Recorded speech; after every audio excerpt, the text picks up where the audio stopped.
বাংলাদেশ রাষ্ট্র যতদিন থাকবে ততদিন আওয়ামী লীগ নামে এই দেশে কোনো আর খুনে হাসিনা এবং মুজিববাদীদের অস্তিত্ব থাকবে না।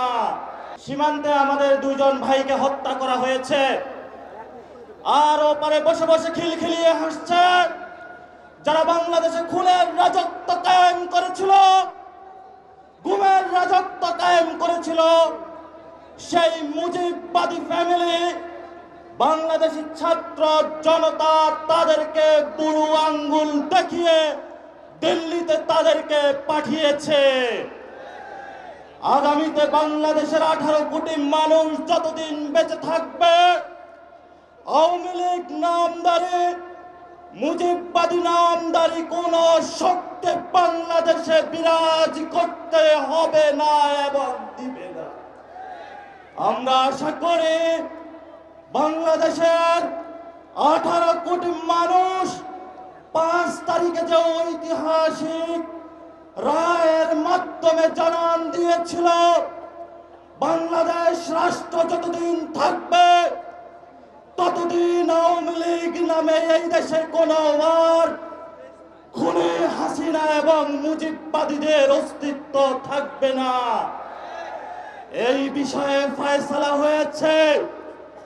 এখন আমাদের সামনে এই ফয়সালা ঝুলছে কেন, সেই বিষয়ে আমাদেরকে নজর দিতে হবে। প্রথমত, 72 সালে একটি সংবিধান তৈরি করা হয়েছিল, যেই সংবিধানে মুজিববাদী সংবিধানের মধ্য দিয়ে ভারতীয় এক্সটেনশন বাংলাদেশে বিরাজমান করা হয়েছিল। এই সংবিধান যতদিন বাংলাদেশে থাকবে, এই সংবিধান যতদিন বিচারালয়ে থাকবে, এই সংবিধান যতদিন ব্যুরোক্রেসিতে থাকবে, এই সংবিধান যতদিন প্রেসিডেন্ট হাউসে থাকবে, এই সংবিধান যতদিন সভরেন্টি ফোর্সের কাছে থাকবে, ততদিন আওয়ামী লীগ বারবার ফেরত আসার চেষ্টা করবে। আমাদেরকে গণপরিষদের মাধ্যমে যদি আমরা একটি নতুন সংবিধান না বানাতে পারি, আজকের এই সমাবেশের মধ্যে বলতে চাই, ততদিন আপনার জীবন, বাংলাদেশের 18 কোটি মানুষের জীবন হুমকির মুখে থাকবে। আমরা আমাদের জীবন অতীতে হুমকির মুখে ছিল, আমরা আমাদের ভবিষ্যৎ জীবন কোনো হুমকির মুখে রাখতে চাই না। আমরা অনবিলম্বে আওয়ামী লীগের সাংগঠনিক কার্যক্রম বাংলাদেশে নিষিদ্ধ চাই।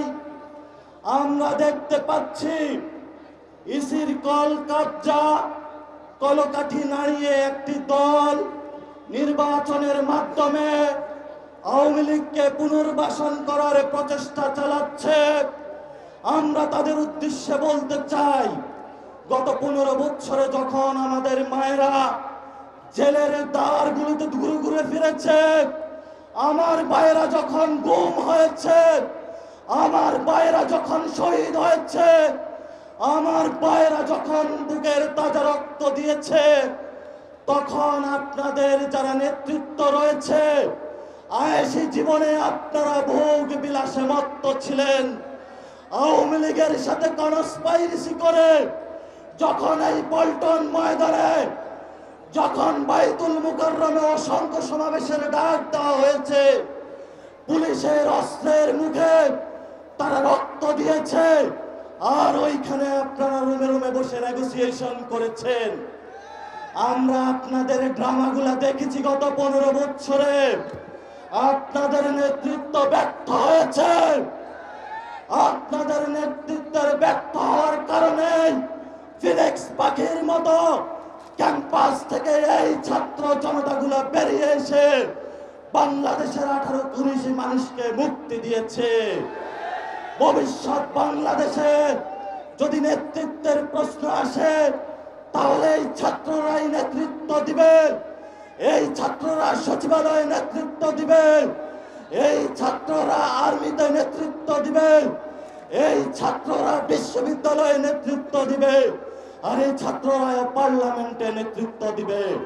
আমরা পার্লামেন্টে যারা গত 15 বছরে টাকার পাহাড় বানিয়েছে, ব্যাংকিং ব্যবসা করেছে, চাঁদাবাজি করেছে নেগোসিয়েশন করে। আমরা ভবিষ্যৎ পার্লামেন্টে আর তাদেরকে দেখতে চাই না। আমরা যারা বুকের তাজা রক্ত জড়িয়েছি, 15 লাখ নেতা কর্মী যারা জেলে গিয়েছে, তারা ভবিষ্যৎ পার্লামেন্টে যাবে। যারা এখনো বসে বসে হাস্যরসে খিলখিলিয়ে হাসে, কোন দিকে পারে তাদের আপাকে বাংলাদেশে নিয়ে আসার জন্য। বাংলাদেশে 2 ফ্যামিলির যে রাজত্বের কথা 5 তারিখে রায় হয়েছে, আমরা আর ডাইনাস্টিক পলিটিক্স বাংলাদেশে চলতে দিব না ইনশাআল্লাহ। বাংলাদেশের আগামী রাজনীতি জনমানুষের রাজনীতি, বাংলাদেশের আগামী রাজনীতি আমাদের মা বোনদের রাজনীতি, বাংলাদেশের আগামী রাজনীতি আলেম ওলামাদের রাজনীতি, বাংলাদেশের আগামী রাজনীতি তরুণ যুবা ছাত্র ভাইদের রাজনীতি। আপনারা পাড়ায় মহল্লায় প্রস্তুতি নেন, রাজপথে দেখা হবে, রাজপথে প্রতিরোধ হবে। আওয়ামী লীগ নামে কোন সেক্ট বাংলাদেশে থাকতে পারবে না। যারা কোন দল, যারা গত 15 বছর আওয়ামী লীগের দোষর হিসাবে কাজ করেছে, তারাও আজকে বিভিন্ন পলিটিক্যাল পার্টির দপ্তরে হাজিরা দিচ্ছে। আমরা সকলকে হুঁশিয়ার উচ্চারণ করে দিতে চাই, আপনারা কালচারাল উইং করেন, যেই কোনো ব্যবস্থায় আওয়ামী লীগকে ফেরত আনার প্রচেষ্টা চালান। এই ছাত্র জনতা যতদিন জীবিত থাকবে, আপনাদের সকল ষড়যন্ত্র বুমেরাং হবে ইনশাআল্লাহ। সেই বিপ্লবের ডাক দিয়ে পাড়ায় মহল্লায় মঞ্চ বানিয়ে, আওয়ামী লীগ প্রতিরোধ মঞ্চ বানিয়ে, আওয়ামী লীগকে সাংগঠনিকভাবে নিষিদ্ধ, তাদেরকে নির্বাচন কমিশন থেকে প্রতীক বিলোপ এবং তাদের নিবন্ধন বাতিল করা পর্যন্ত আমরা রাজপথে থাকবো ইনশাআল্লাহ। সেই প্রতিশ্রুতিকে দিতে রাজি আছেন? সবাই হাত তুলে আজকে শপথ দেন, যতদিন বাংলাদেশ থাকবে, যতদিন আমাদের বুকে রক্ত থাকবে, ইনশাআল্লাহ বাংলাদেশ আওয়ামী লীগ ফেরত আসবে না। ইনকিলাব জিন্দাবাদ।